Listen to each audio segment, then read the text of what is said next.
Hello guys, അസ്സലാമു അലൈക്കും. ഞാൻ ഇന്നിവിടെ ഉണ്ടാക്കാൻ പോകുന്നത് ഉണക്കൽ കൊണ്ടുള്ള ചമ്മന്തിയാണ്. അതിന് വേണ്ടിയിട്ട് ഞാനിവിടെ സ്രാവാണ് എടുത്തിട്ടുള്ളത്. സ്രാവ് മഞ്ഞൾപ്പൊടി ഉപയോഗിച്ച് നന്നായിട്ട് കുഴച്ച് വെക്കുക. അത് കുറച്ച് നേരം വെക്കണം. പിന്നെ അതിന് ശേഷം വറ്റൽമുളക് നല്ല കനലിലിട്ട് ചുട്ടെടുക്കുക. ചുട്ടെടുത്തതിന് ശേഷം ഞാനിതൊരു പാത്രത്തിലേക്ക് മാറ്റിയിട്ടുണ്ട്. ഇനി ഇതിലേക്ക് നമ്മൾ ആഡ് ചെയ്യുന്നത് തേങ്ങ, കറിവേപ്പില, പുളി ഇവയാണ് ഞാൻ ചേർത്ത് കൊടുക്കുന്നത്. ഇതെല്ലാവരും വീട്ടിൽ ട്രൈ ചെയ്ത് നോക്കണേ.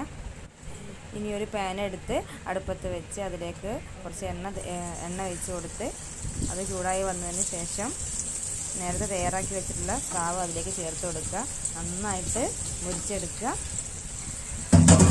തിരിച്ച് മറിച്ചൊക്കെ ഇട്ടിട്ട് നന്നായിട്ട് മുരിച്ചെടുക്കുക. പിന്നീട് അത് ചൂടായതിനു ശേഷം മാത്രമാണ് നമ്മൾ മിക്സിയിലിട്ട് അരച്ചെടുക്കുന്നത്. ഇനി ഒരു മിക്സിയുടെ ജാറെടുത്ത് അതിലേക്ക് വറ്റൽമുളക്, നേരത്തെ ഉണ്ടാക്കി വെച്ച വറ്റൽമുളക്, പുളി, ഉപ്പ്, കുറച്ച് ഉപ്പാണ് ഞാൻ ഇവിടെ ചേർക്കുന്നത്. അത് ഒന്ന് അടിച്ചെടുക്കുക. ഉണക്കലിൽ ഉപ്പുള്ളത് കൊണ്ട് ഞാൻ കുറച്ച് ഉപ്പ് ഇവിടെ ചേർത്തിട്ടുള്ളൂ. ഇനി ഇതിലേക്ക് കറിവേപ്പില ചേർത്ത് കൊടുക്കുക. എന്നിട്ട് ചെറുതായിട്ടൊന്ന് ക്രഷ് ചെയ്തെടുക്കുക. പിന്നെ ഇതിലേക്ക് ഫ്രൈ ചെയ്ത സ്രാവ് എടുത്ത് നന്നായിട്ടൊന്ന് ക്രഷ് ചെയ്തെടുക്കുക. പിന്നീട് ഇതിലേക്ക് ക്രഷ് ചെയ്തെടുക്കുക. ഈ വീഡിയോ ഇഷ്ടപ്പെട്ടാൽ എല്ലാവരും ലൈക്ക് ചെയ്യുക, ഷെയർ ചെയ്യുക, സബ്സ്ക്രൈബ് ചെയ്യുക, കമൻറ്റ് ചെയ്യുക. ഈ ഒരു ചമ്മന്തി ഉണ്ടെന്നുണ്ടെങ്കിൽ നമുക്ക് ഇതന്നെ മതി ചോറ് കഴിക്കാൻ. വേറെ കറിയുടെ ഒന്നും ആവശ്യമില്ല. നമ്മുടെ ചമ്മന്തി ഇവിടെ റെഡി ആയിട്ടുണ്ട്.